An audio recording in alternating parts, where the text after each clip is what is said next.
That reminds me of when Corrupt said the night I served 2,000 MCs. Yeah. When he was getting ready to battle whoever Dog was gonna take the challenge. I think Dog said he had 5,000 on Corrupt or 10,000 or something like that, and we were trying to see who was gonna bite, and everybody was there like, Rage, Badass, rest in peace. It was like, what's up? And Corrupt couldn't wait. Corrupt was like, he started snapping on, just everybody around, and Dog was like, nah, hold up.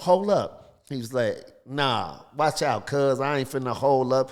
These niggas finna get swole up when I stroll up and something else. I said, oh my, just pulled it just out pulling the sky. it out the sky. I said, this guy here is something. And he rapped for like about 4 minutes, nonstop, 4 or 5 minutes, nonstop. Acapella, and was just pointing shit out, and he's phenomenal. He's a phenomenal freestyler.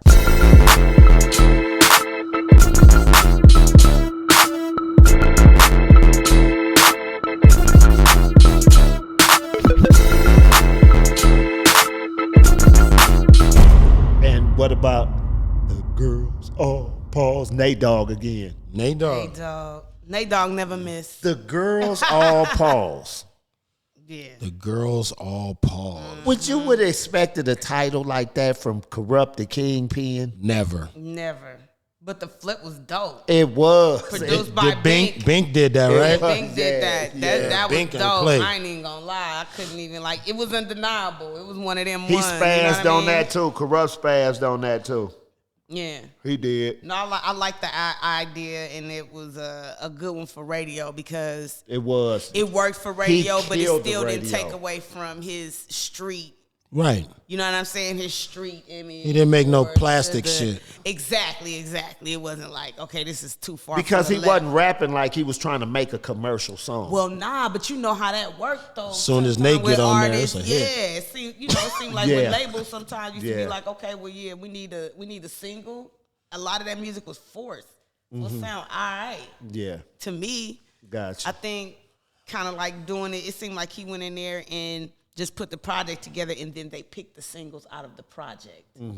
Got you. Instead of aiming certain songs and all that. Yes. And I think that's why it worked. Girls All Pause was another one. I was at that video shoot too. And going back to what you said about Roscoe, he had a battle with several rappers that day in the parking lot, you know what I'm saying, of the Girls All Pause video shoot.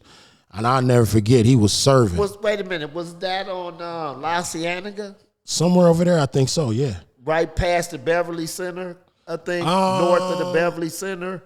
Or was that, I'm not sure. Or was that this was an old... Week of Freak. I'm trying to think about the Week of Freaking video. Right. Yeah, that's where it was over there, huh? I think so, yeah. Yeah, okay. Yeah, okay, this was like a club that I guess they had shut down so he could use it.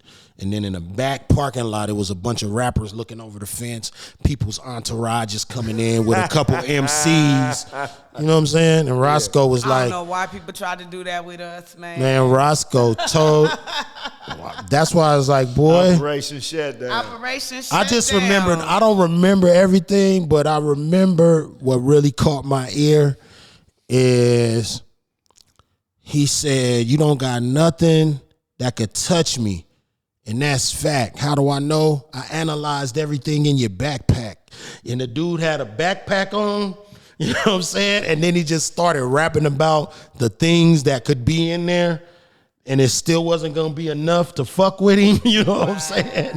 He already schemed. Yeah, he said, I was like, he's this definitely a chip off the old block, because that reminds me of when Corrupt said the night I served 2,000 MCs. Yeah. When he was getting ready to battle whoever Dog was going to take the challenge. I think Dog said he had 5,000 on Corrupt or 10,000 or something like that. And we were trying to see who was going to bite. And everybody was there like, Rage, Badass, rest in peace. It was like, what's up? And Corrupt couldn't wait. Corrupt was like, he started snapping on, just everybody around. And Dog was like, no, hold up. He was like, nah, watch out, cuz I ain't finna hold up.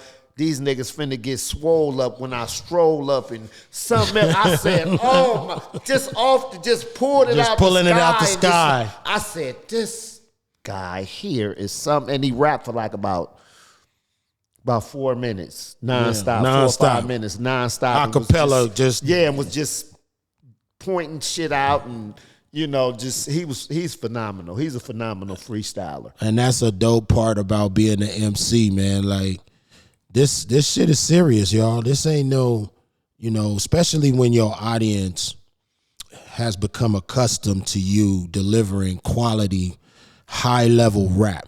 You know what I'm saying? Now, if you have one of those audiences who doesn't really care about what the lyrics are saying, they just into the vibe of the music and the hook maybe, for that artist, it doesn't put any pressure on them to go into the lab and create. You know what I'm saying? I'm not going to say that they got the luxury of having it easier. I say they got the handicap. I say that's a handicap because there's no growth in that.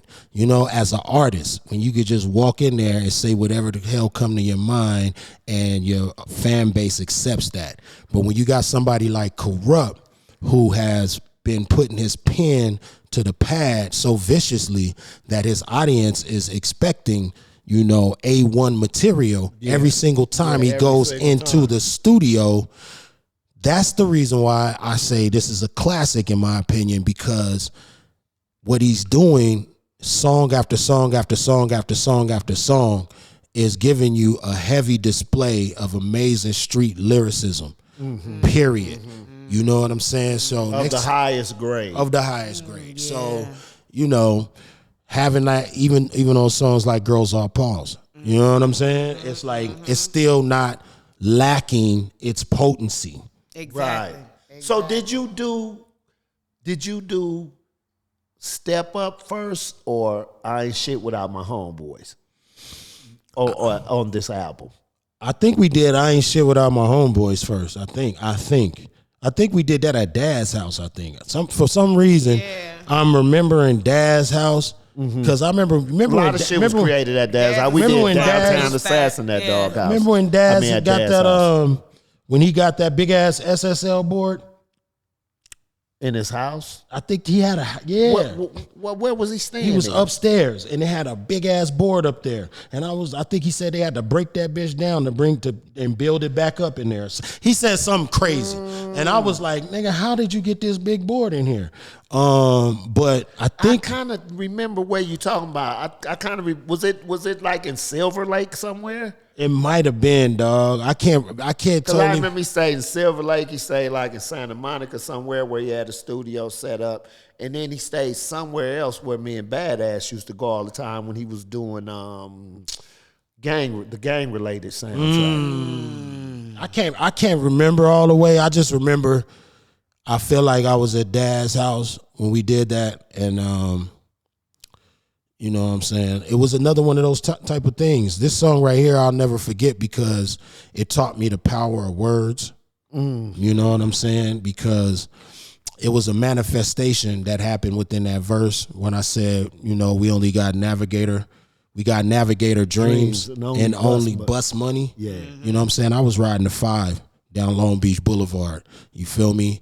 I ain't had shit but a 38 and an EBT card. And when we was catching buses, going to Martin Luther King Boulevard to get, the bean pie from the brothers, the FOI brothers. We used to all split the bean pies together, split them up, me and my nigga Toussaint and Wolfwang. And we just both of them. And we used to we was just some hungry young guys, man.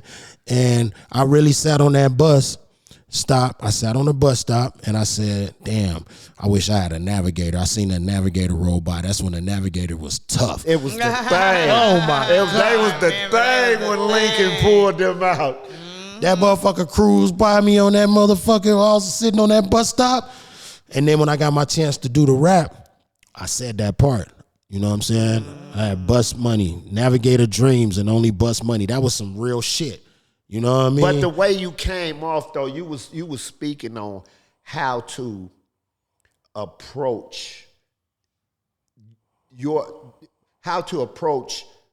lyricism from your mindset, and how do I bring the people into my understanding of what I see and what I experience every day. Man. That's how I absorb the verse. And it's like, let me bring y'all into my world. Exactly. And the pictures that you painted about living.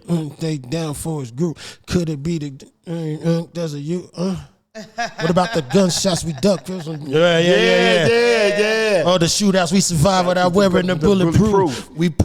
Something from a fruits that was from rotting from a tree. Yeah, you was philosophical and poetical in there. We come from a tree that was rotting at the roots. No, you was real philosophical. We come from a tree that was rotting at the roots. Yeah. We wasn't supposed to make it. Our survival don't compute. Yeah, all that. Heavy, man. That's heavy. You was for a 19-year-old. You was talking super heavy, bro. Nigga was 19. Man, look, we talking about khakis and broms and choppers. You waxing poetic. You know what I mean? That's what it was, man. That's what made it. Yeah, that's what made it so dope, though. And everybody's flavor added to the whole project and made it something that you wanted to hear, because no one had the same take on life and how to live it and what it meant to them. You know, some people, you know, such as myself, you know, people think I rap a lot of despair, but I rap a lot of reality of what happens when you engage in the kind of life and pursuits that come with being on the front line of gang banging and gang warfare. And, you know, I don't make no excuses. I don't blame it on the environment or nothing. It was a choice that I made. But at the same time, to express yourself and to be clever and to be enlightening and informative, and at the same time solidify your point that you was making. I think that was one of your dopest verses. Wow. I think that was one of your dopest verses. At that time when we was all making music, from the 19th Street Records transition to, you know, to getting on, I'm talking about pre-East Siders, pre-LBC crew. I'm talking about when we were first trying to get established in the door. Yes. Every time they let you show up, you showed up and showed out. Yeah, you too. Yeah. That's 100. That particular verse, bro, 30 days later, I had a Navigator. Heavy. Got to speak into existence. 30 days later, bro, I had a navy blue Navigator. I'm telling you right now, I had no knowledge of where a Navigator would come from when I was rapping that. You know what I'm saying? Like, you know, you saved up your money, you about to make a down payment on something, you know, there was none of that. It was just strictly words putting into the universe. Yes. That turned into a brand new Navigator 30 days later. Yes. Yeah. Yes. You know what I'm saying? A few times. And that's the power of words, I y'all. think you get that from applying yourself to your craft so assiduously. Yeah. You know what I mean? So diligently, you know, treating it like more than just an opportunity to make money and be heard. Exactly. You want to own your craft. It's like, you know, recognize me as an artist. That's real. You know, and do they recognize? And do you feel like you get recognized as an artist? Who you talking to him? I do. From those who fuck with me. You know what I'm saying? Who, if you dig my kind of shit, then you give me my props as, you know, a lyricist, because I take the time to craft each line. Yes. And those who know will give me that regardless of my subject matter or my particular perspective about any one subject. Right. You know what I mean? So I think I do, but commercially, I think I'm that thing that they say, what they say, 2 something for TV or something like that. They say you know too raw, uncut, too raw, too raw for TV. Yeah. So and I accept that. So you saying to step into that commercial universe? All right, that's a little bit too. That's a little too raw. We can let certain raw niggas in here, but your level is a different level. Keep that over there. Keep that over there because we don't really want to acknowledge that spectrum of reality. You know, we know you guys exist, and hey, congratulations on your talent, but we're not going to put you over here with these guys making this kind of music because this music is a little bit more friendly and acceptable to us overall. And I'm not mad at that because it allows me to be me unabashedly. You know what I mean? And do me as I choose to without having to seek that acceptance on that level or, you know, are they going to like me for this? You know, I know who like my shit, and I give it to them. Exactly. You know what I mean? Yeah, so I'm fine with that. As a lyricist like me, you know what I'm saying, being a writer my whole life, when I listen to you, I know what it takes to create lyrics on that level. Right. You know what I'm saying? Right. I know what it takes to create high-level lyricism. You know what I mean? So it's very easy for me to acknowledge your greatness with a pen. That's easy. Bro. You know what I'm saying? But I always wonder, do the outsiders, you know, do they understand what they listening to? Or do they just think that nigga hard and then they just keep moving on? Do they know it's layers, you know what I'm saying, to what you're doing? I always wondered that, you know what I'm saying? Because they like to put us in boxes. Oh, this nigga raps fast. They don't, you know what I mean? This nigga rap fast. This nigga hard right here. This is a gangster rapper. This, you know what I mean? Like, how you feel about that, being hard as you are? How do you feel about that? Yes, I'm talking to you. How do you feel as far as like, you know, do you feel like you get your due as you know it's warranted? As far as what you put into your writing and your delivery and your concepts and all that. Is it acknowledged? I think it's acknowledged when it's demonstrated. Because that's a good one. That was a good one. I think that, you know, when people like, oh, you from Doggy's Angels, okay, cool. You know what I'm saying? Oh, I was a fan of that and stuff like that. But I don't think they like really like research the ciphers we did and different things like that. Like we was in that space, that battle rap space, like, right. But wasn't battling with anybody else. But I think that they acknowledge it. Like when I actually do it, like when I did drop my album, then it was like, damn, you still got like, oh, she hard or she, I didn't know she was that tight. Like when we did a song, somebody said, I wasn't sure what she was gonna say after him. You know, and I'm like, dang, you know what I'm saying? Crazy. They kind of counted me out, you know what I mean? Until they heard and it was like, I get it.